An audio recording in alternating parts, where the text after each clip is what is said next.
जीवन में बहुत ही दुख है, कष्ट है, तो इस कथा को पूरा जरूर। अब दुकान जम तो गई, माल भी खूब खप गया, माल भी खूब बिका। तुम जो कमा कर लाए, बेटे ने लिया, बहुओं ने लिया, पत्नी ने लिया, रिश्तेदारों ने लिया, नातेदारों ने लिया, कुटुंबियों ने लिया, सबने लिया। आखिरी में फिर क्या हुआ कि बाजार वापस बंद हुआ और कंधे पर लेकर चल।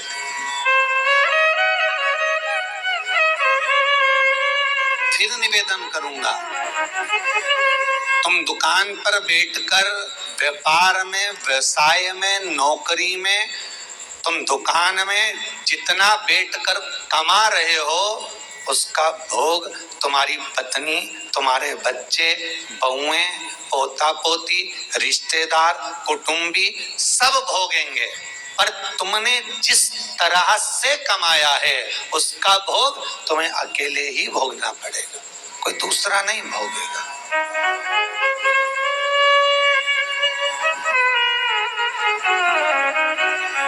जीवन में कुछ कर्म ऐसा करते हुए चलो। पत्नी कहे जब तुम दो अगरबत्ती लगाओ, पत्नी कहे जब तुम मंदिर जाओ, उससे अच्छा पहला फर्ज तुम्हारा होना चाहिए, क्योंकि कमाई तुम कर रहे हो। दुकान पर बैठकर झूठ, छल, बेईमानी, प्रपंच, कपट सब काम तुम कर रहे हो। पत्नी ने एक बार भी नहीं बोला कि तुम छल करना, कि बेईमानी करना, कि कपट करना। उसने तो केवल शादी के समय पर 7 भावर ली थी, तब पंडित जी ने खिलवा दिया था। पत्नी के 7 वचन में से एक वचन था कि मैं तुम्हारे साथ ब्याह कर जा रही हूँ तो मेरा भरण पोषण तुम्हें करना है, पर इतनी सी बात थी। उसके बाद पत्नी ने एक बार भी नहीं कहा कि तुम ढेर सारा कमा कर लेकर आओ। बच्चे कभी नहीं कहते कि पिताजी आप हमारे लिए झूठ बोलो, कपट करो, छल करो, बेईमानी करो। बच्चे कभी नहीं कहेंगे, ना पत्नी कहेगी। जब ऊपर जाओगे, यम की खेत चढ़ोगे, तो यमराज तुम्हें जब नरक में पटकेगा तब कहोगे मैंने झूठ पत्नी के लिए बोला था, मैंने बच्चों को पढ़ाने के लिए, आगे बढ़ाने के लिए झूठ बोला था, मेरे अकेले को नरक क्यों पटक रहे हो? पत्नी और बच्चों को भी तो पटको। तो यमराज भी कहेगा झूठ तूने बोला, कपट तूने करा, बेईमानी तूने करी, प्रपंच तूने करा, तो भोग भी तो भोग दूसरा काय का भोगेगा। इसलिए माता तुम्हें चिंता करने की जरूरत है, तुम तो जोरदार जूड़ा मूड़ा बांध के अच्छे से रहो। पर मुख से तुम्हारा नाम है धर्म पत्नी। एक होती है पत्नी जो पति को पतन के रास्ते पर ले जाती है, सिनेमा घर ले जाती है, मायके ले जाती है, शॉपिंग मॉल ले जाती है, वो पत्नी कहलाती है। एक होती है धर्म पत्नी, धर्म के पत्थर लेकर जाती है। एक होती है धर्म पत्नी जो पति से कहती है, कथा आ रही है शिव महापुराण की, थोड़ी देर सुन लेना। अरे तुम्हें दुकान पे नहीं बैठो, दुकान पे टीवी लगवा लो, दुकान पर मोबाइल रख के सुनो। अरे नेट का खर्चा कौन सीवर वाला महाराज देगा? 150-200 रुपए का नेट चले तो कौन कौन महाराज देगा क्या? तो पत्नी उस समय पर एक शब्द जरूर बोल दे कि कमा किसके लिए रहे हो, पहले ये तो बता। घर में रोटी का डब्बा लगा लगाया रह जाता है, पत्नी फोन कर करके रह जाती है, आ जाओ भोजन तैयार है, आ जाओ। ग्राहक ऐसे टूट पड़ रहे कि 1 मिनट तो खाना खाने की फुर्सत नहीं। और बच्चा टिफिन लेके आ गया तो टिफिन 2 घंटे तक रखा दिया, ठंडा हो गया, सारा की सारा बेकार हो गया। और तुम वो ठंडा भोजन गाय की सांदी जैसा बस खा रहे, ऊपर से दुकानदार फिर ग्राहक बोल रहे सेठ जी मुंह में रोटी।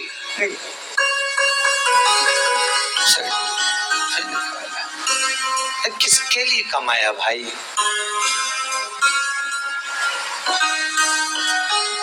ना राम नाम लीनो तूने भरी जवानी में, तो डूब के मर जा रे चुल्लू भर पानी में। और समझने वाली बात तो ये है कि इतना बड़ा मनुष्य चुल्लू भर पानी में डूबे कैसे? श्री शिवाय। इतना बड़ा मानव चुल्लू भर पानी में डूब के मरेगा तो मरेगा कैसे? ये सोचने वाली बात है। तो उसमें भी शास्त्र में वर्णन किया, जो मनुष्य भगवान का भजन नहीं करता, जो मनुष्य भगवत स्मरण नहीं करता, जो मनुष्य भगवत कीर्तन नहीं करता, जो मनुष्य कभी स्मरण नहीं करता, वो कीड़े की तरह जन्म लेता है और कीड़ा चुल्लू भर पानी में डूबकर मर सकता। धर्म पत्नी का फर्ज है, पति अगर कमा कर तुम्हें ला कर देता है तो तुम्हें चाहिए कि पति से कहो चलो दान करिए, चलो पुण्य करिए, चलो कथा सुनिए, संकीर्तन करिए। ये धर्म पत्नी का फर्ज है।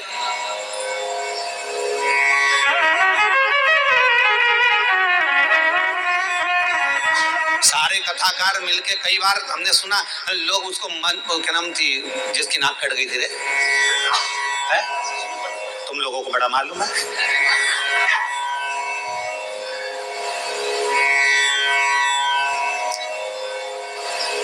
मतलब इतनी फेमस है,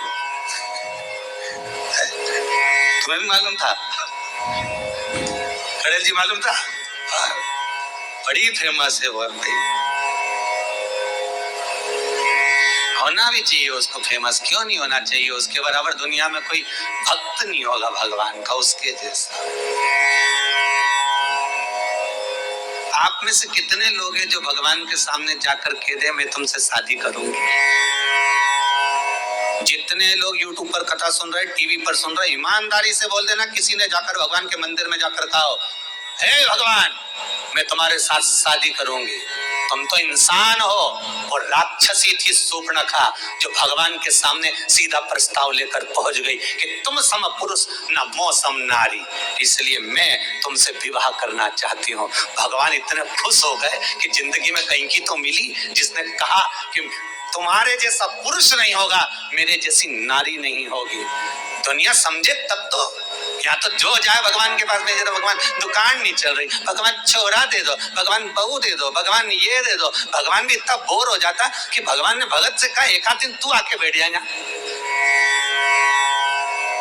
एक बार आके बैठ जा। होता है एक भगत भगवान के पास पहुंच गया, भगवान सबसे ज्यादा अच्छी जिंदगी तो तुम्हारी है। भगवान ने कहा हमारी काहे की जिंदगी अच्छी, और क्या, बढ़िया चांदी की थाली में पकवान आ रहे, लोग पंखा झेल रहे, एसी का रूम तुम्हारा, सारे मंदिरों देखे क्या ठाट के बने हुए, मार्बल का फर्श, मखमल के गादी तकिया, क्या जोरदार जोरदार सारा ठाट, ऊपर चांदी का छत्र लगा, हीरे के जेवरात पहने। भगवान सबसे ज्यादा सुखी तो तुम हो। भगवान ने कहा अगर ऐसा सुख है तो एक काम कर, 24 घंटे के लिए तू हमारी जगह खड़े हो जा, चल आजा।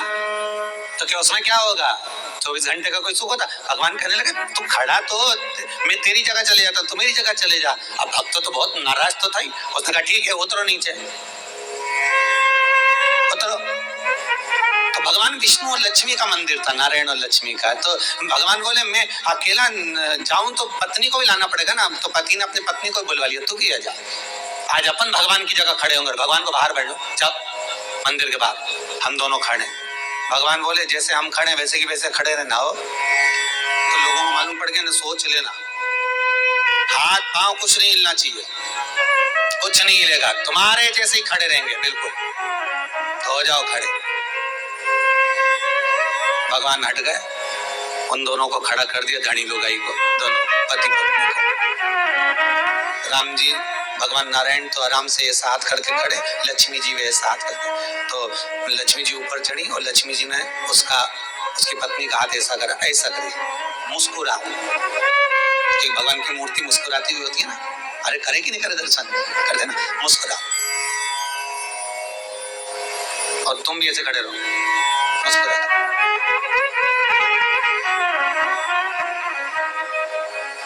इतना छोटा सा तो काम, एसी का भी तो रूम है, खाने को भी तो चांदी की थाली में सब मिलेगा।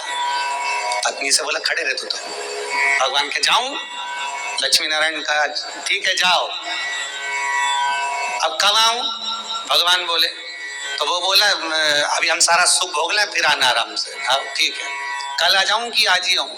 नहीं तुम तो शाम तक वापिस आ जाना। हम भगवान वहां तक गए तो इन्होंने मुंह फिर उतार लिया। लक्ष्मी जी बोली मुस्कुराओ, फिर मुस्कुराओ। अब सब भगत दर्शन के लिए आने लगे भगवान के। ये दोनों मूर्ति ऐसे खड़े, कोई के मेरी बहू ऐसी, कोई के मेरा बेटा ऐसा, कोई के धंधा पानी नहीं चले, नीचे से चीटा चढ़ गया।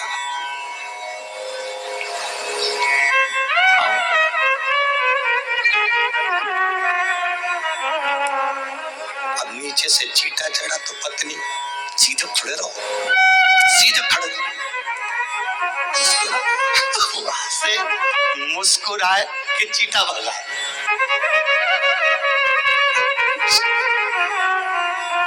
जहाँ लक्ष्मी जी खड़ी थी वही हाथ लेके मच्छर काटे जा रहा है। पति बोले अभी तो मेरे से कह रही थी, मुस्कुरा, मच्छर खा रहा, मुस्कुरा। तब एक आया भगत, 11 दिए जला गया उनके बिल्कुल पांव के पास।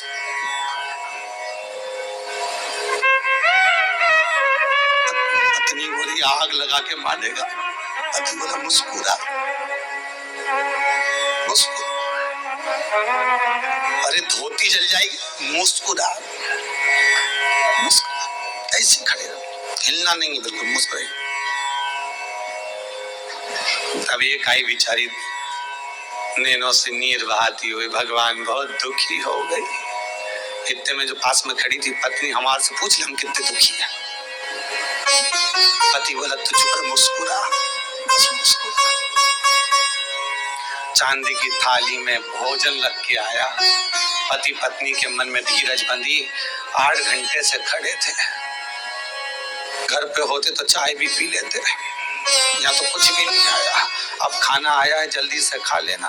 पंडित जी थाली लाए, रखी, तुलसी डाली, हाथ में पानी लेके फेरा, घंटी बजाई, थाली ढाकी, वापिस ले गए।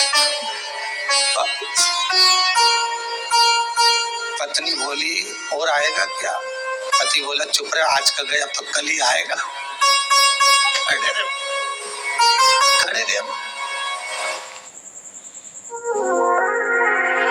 Born of the same earth, yet never the same. Every gemstone shines differently, holds time differently, just like us. Some carry a fire within, some calm like the ocean at dawn. No shadow can take or what is mine. The spark, the flame, divine. Some whisper with grace, and some speak louder than Shri शिवाय नमस्तुभ्यं का जप 24 घंटे में सिर्फ 11 करता है। 2 दिन बाद बारात आना है।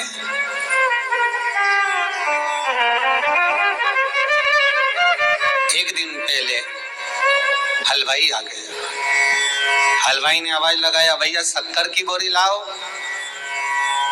जब शक्कर की बोरी लेने के लिए गए, जाकर देखा तो वो शक्कर की बोरी केवल खाली पड़ी हुई थी। उस पे किसी बच्चे ने सोया हुआ था, किसी मेहमान का बच्चा, उसने गंदगी कर दी थी। बोरी भी गंदी हो गई, हाथ लगाने के लायक नहीं बची। क्या हुआ था इस बोरी में? समाप्त हो गई शादी की 1 दिन पहले। बस कुछ नहीं, घर में मेहमान आ गए। गरीब बहुत थे ये, तो मेहमानों को कुछ खिला पिला नहीं पा रहे थे। एक बच्चा बोरी से टिक के बैठ गया, उसने बोरी में उंगली करना प्रारंभ करा, एक छेद बना दिया, छेद में से शक्कर निकाल के खाने लगा। इतने में उसकी माँ आ गई, छोरा क्या कर रहा है? शक्कर खा रहा। माँ ने भगाया, वो भी पल्लू लगा के उसमें से शक्कर निकाल ली। किसी तीसरे ने देख लिया, क्या कर रही? कुछ नहीं, चाय बनाने के लिए शक्कर लिया, वो भी लग गई, उसने भी शक्कर निकाल ली। जितने मेहमान आए थे सब शक्कर खा गए, रिश्तेदार खा गए, शक्कर की बोरी पड़ी रही। हलवाई आ गया, आवाज लगाया, साहब शक्कर ला दो, चाशनी बनाना है, नुक्ती बना दूं, कोपरा पाक बना दूं, लाओ जल्दी लाओ। अंदर गया तो शक्कर की बोरी तो खाली पड़ी है। आवाज लगाया पत्नी को, सुनती हो? पत्नी दौड़ के आई, क्या हुआ स्वामी, शक्कर की बोरी कहाँ है? पत्नी बोली ये कहीं। अरे शक्कर की बोरी कहाँ है? तो क्या ये तो मैं शक्कर की बोरी पूछ रहा हूँ, तो ये क्या नमक की है? तो शक्कर की। शक्कर की बोरी कहाँ है? तो ये शक्कर की बोरी की शक्कर कहाँ गई? पत्नी बोले मुझे क्या मालूम कहाँ गई, सब समाप्त हो गई। अब लेकर वो बोरी को गया, हलवाई से कहा भैया तो कुछ है नहीं इस बोरी में, चढ़ा दी। बहुत गंदी हो गई थी बाहर। आखिरी में उसमें गंदी इतनी हो गई थी कि आग लगाना पड़ी। तो आग लगाते भी जड़ा के देख रहे हैं कि थोड़ी बहुत शक्कर निकल जाए तो चाशनी बन जाए और नुक्ती बन जाए। और कुछ नहीं बन पाया। तब धड़धड़ाता हुआ बारात आ गई और बारात दरवाजे पर आई तो रो रहा था। क्यों? क्योंकि खिलाने के लिए, देने के लिए कुछ भी नहीं बचा था। खूब रोया, तड़पा। ये शक्कर की बोरी और किसी व्यक्ति की कथा नहीं, ये अपनी है। ये शक्कर की बोरी है, ये शरीर। जैसे बोरी पेक लेकर आए थे उसी समय जन्म के समय पर ये बोरी पूरी बंद की बंद आई थी। आंख नहीं खुली थी, कर्ण नहीं खुले थे, मुख नहीं खुला था। संपूर्ण बोरी बंद की बंद आई थी, संपूर्ण बोरी। फिर हॉस्पिटल में किसी ने इसमें छेकड़ा कर दिया, डॉक्टर सिस्टर ने थप मारी, छेकड़ा हो गया। सबने शक्कर खाना प्रारंभ कर दी। मेरा लल्ला, मेरा कल्ला, मेरा बल्ला, सब शक्कर खा गए धीरे धीरे धीरे धीरे। और आखिरी समय तक, अंतिम समय जब आ गया, 70-80 साल, 90 साल हो गए, शक्कर की बोरी जब पूरी खत्म हो गई, श्वास दुनिया के लोगों ने, रिश्तेदारों ने सब काम में लगा लगा के ले लेकर शक्कर समाप्त कर दी। श्वास जब शरीर से चली गई, शक्कर की बोरी खाली पड़ी हुई है, कोई हाथ नहीं लगा रहा उस शरीर को, वो मर चुका है। यमराज आएगा धड़धड़ाता हुआ बारात लेकर, स्वागत के लिए क्या रखोगे? शक्कर की बोरी पड़ी है। और बचा था तो आग लगाई तो उसमें भी शक्कर के दाने ढूंढ रहे हैं। तीसरे के दिन जाके 2-4 अस्थियां ढूंढ रहे हैं कि इससे मुक्ति बनाए कि खोपरा पाक बनाए। करें क्या?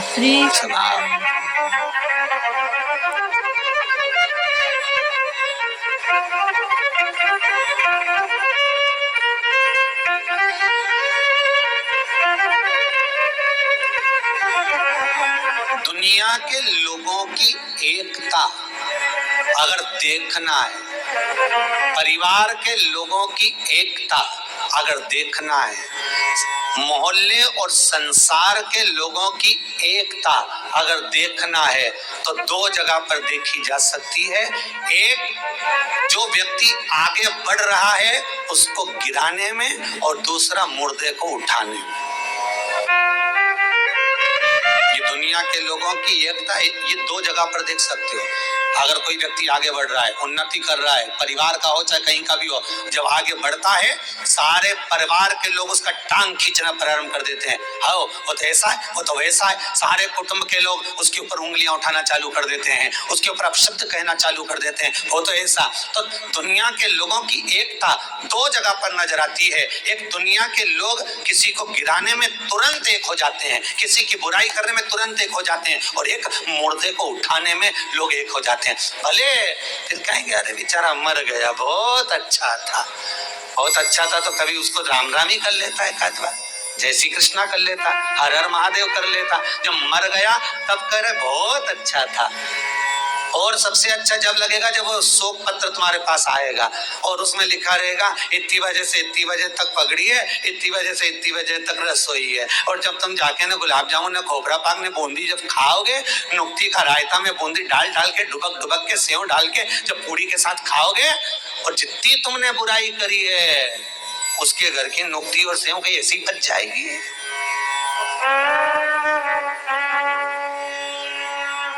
ऐसे ही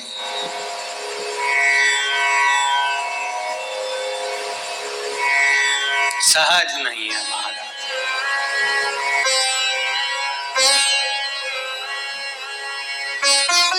मानव जीवन व्यर्थ। जितना भजन कर सकते हो, जितना स्मरण कर सकते हो, जितना मंत्र जाप कर सकते हो, जितना नाम जाप कर सकते हो, वो आपका है, वो टल नहीं सकता, वो व्यर्थ नहीं जाए।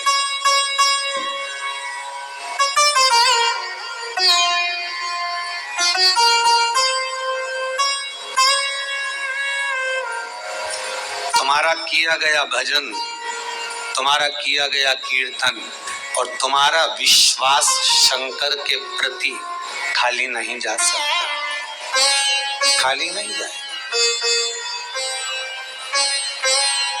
विश्वास अगर पूर्ण है तो भगवान मिल जाए।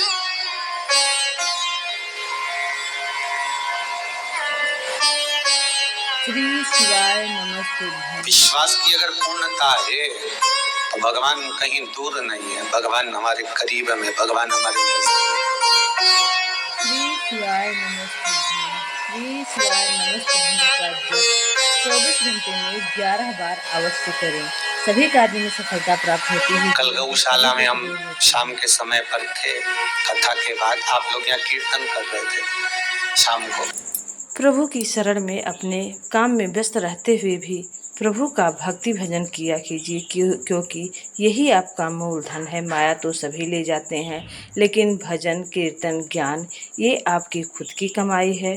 तो समय निकालते हुए, अगर आपको समय नहीं है, बहुत बिजी हैं, तो श्री शिवाय नमस्तुभ्यं का जप सोते बैठते जागते कभी भी आप बिस्तर पर लेटे लेटे आप अपना काम करते करते अगर श्री शिवाय नमस्तुभ्यं का जप दिन भर में 24 घंटे में सिर्फ 11 बार करते हैं, तभी आपके खाते में पुण्य फल जमा हो जाता है। बड़े से बड़े पूजा का फल आपको मिलता है। इससे प्रभु भक्ति भी हो जाती है, आपके कर्तव्य भी पूरे होते हैं, आपका कार्य भी पूरा होता है, और जो भी अनजाने में झूठ छल कपट और पाप हुए रहते हैं, उससे हमें दिन भर में 24 घंटे में जो भी झूठ कपट छल रहता है उससे मुक्ति मिल जाती है।